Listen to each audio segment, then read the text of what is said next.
moving into the Roman ones. First thing you'll notice, once you come out the other end of the small passageway, the Roman tunnels are an awful lot wider.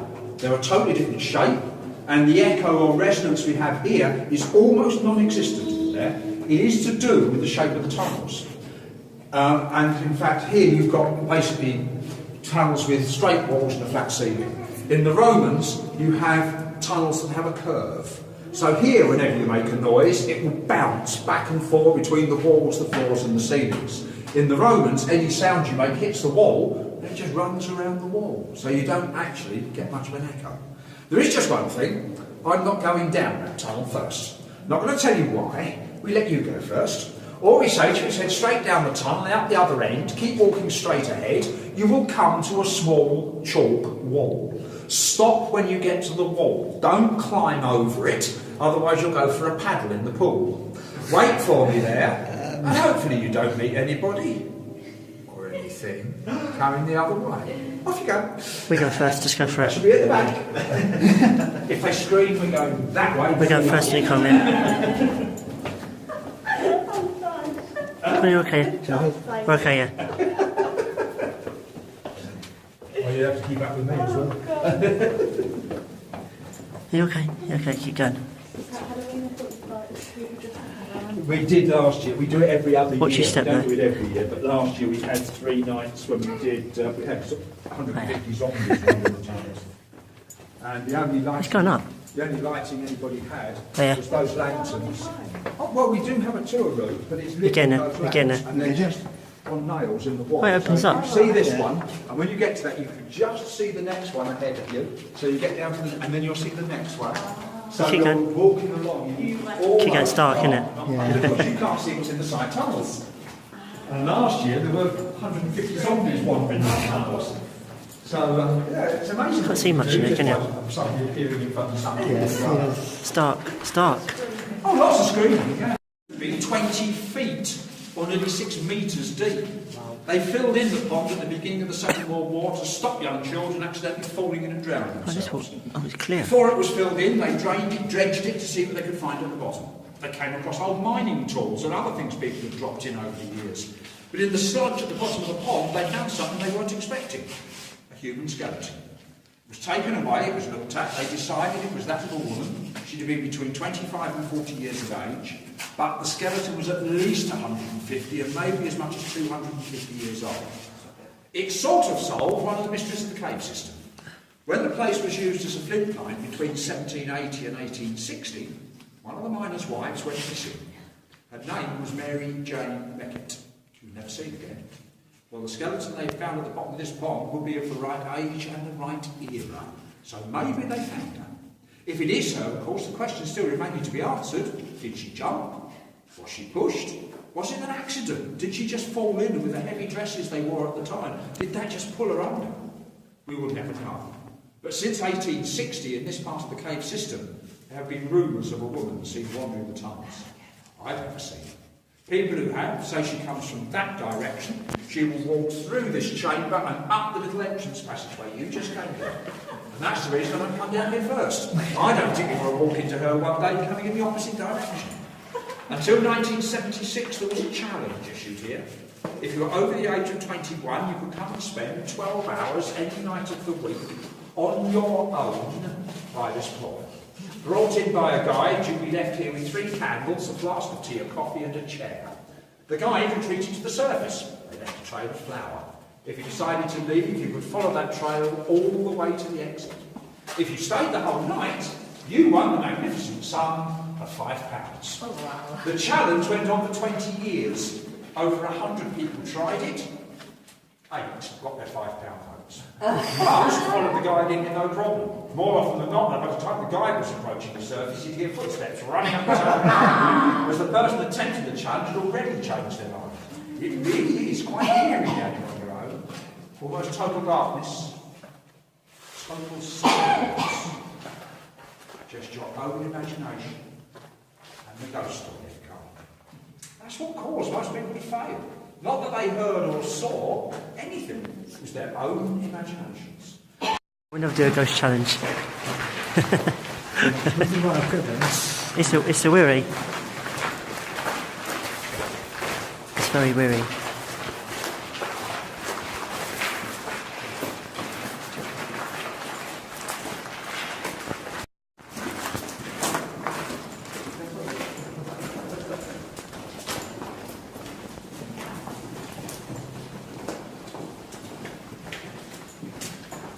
That's better.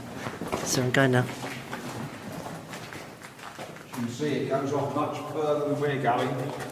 And imagine, triple the distance you can see between here and the far wall, and that is about how far the cave system extends in that direction. And yeah, there's 3 times the distance that way, and it goes all the way behind you over here, and it goes all the way over the distance over that way. Used very regularly for filming. Over the years, they've made, well, Doctor Who was done in here in 1972, Doctor Who and the Mutants, a whole episode. In 1980, saw a full-length horror movie, a space horror epic called Inseminoid. You can see there.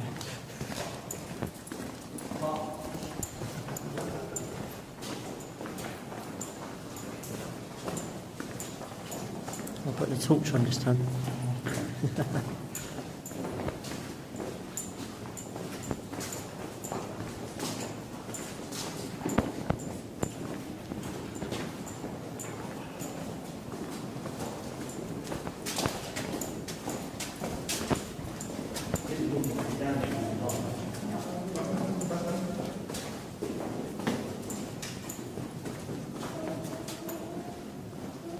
Check with about 80% of the way there, but still some stuff to come back in. But gives you a very rough idea of how these tunnels would have looked during the Second World War. There's those triple-tier bunk beds we were telling you about earlier on. These, of course, are only replicas. Although they're the same height and width as the wartime ones, they're made of wood. The wartime ones had metal frames, and they bolted them into the side walls to stop them tipping over on the uneven ground. 3 adults would have used the beds. You've got space in front of each one to sleep up to 4 children on straw mattresses. So after lights out, no wandering the tunnels, because you could quite easily stand on sleeping children. Give you an idea how crowded they were as well, there's the very first pitch, pitch A1. That refers to the alcove. Go down the tunnel, you'll come to 2, 3, 4, keep going all the way down to the wall, come all the way back up the other wall, brings you back to number 29. There would have been 14 of those bunks, nose to tail down each wall. That's over 200 people sleeping in this passageway if every single space was taken. Because they were so crowded, cooking and heating stoves were banned. You had to go to the cafeterias to get anything hot to eat or drink. You wouldn't have needed a heating stove. Today, the temperature here is 50 degrees Fahrenheit, 10 degrees centigrade. Don't worry about that. The noise you can hear in the tunnels is our LARPers, our live-action role players. They use a section behind us here. They just so happen to be up at the end here. They're actually playing Dungeons and Dragons. Don't worry, they're quite harmless. That's a bit Cool, yeah. They're just the other side of that wall. As you see, we've got them caged in. So. Off to now.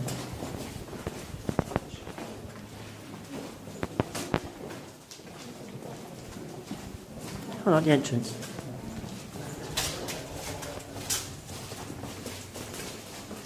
Random.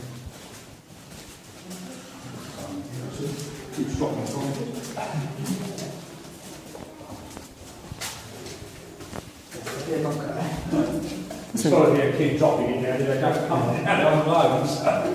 Some of them drop the concrete as well.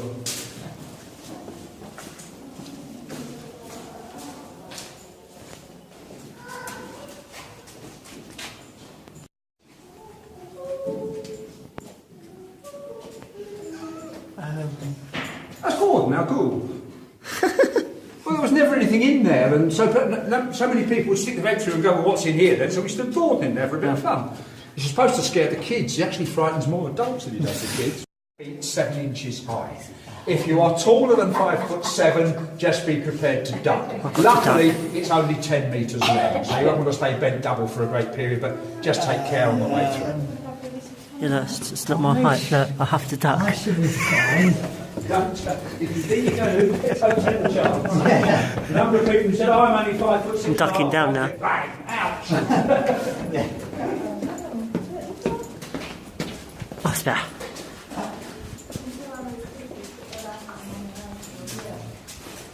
smelly down there. Oh, yeah, got it. We'll come near the end. Sadly, the client is offering a stack of flats. Huh? He's taking less than that, so then I've got to think, let's make it. Original ones there.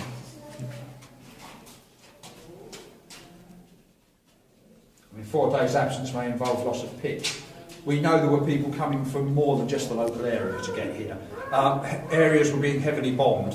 The north part of the Thames where the docks were, and also the southern docks at Rotherhithe and Charlton. They were being hit, and we know there were people coming from those areas to get away from the bombing. They wouldn't have had their pitch for a week. They'd have probably been hiring it for a minimum of a month. It's now their pitch. They don't have to use it every night. But if you don't appear for 4 days in a row, you might have lost it. And it wasn't for the fact you weren't using it. If you're coming from an area that's being heavily bombed and nobody's seen you for 4 days, very good chance you weren't coming back. Caves is really good. It's a nice cafe and everything, isn't it? It's really nice actually. But you notice it's got the role play thing in it, this section. A role play There's group. like there's a cave entrance down there for the role playing thing. And that's really interesting, that. There's original entrance, wasn't it? One of the original entrances. But yeah, it's like a role playing I thing. lost a website for them so we can check them out. Everyone likes cosplaying and everything, want a bit of action, And a bit so of role- different. yeah. Do check it out. And it's so worth it. And it's £50 off your first visit. 50% off, you're 50% off. Yeah. So, Sounds interesting. We should check that out. yeah.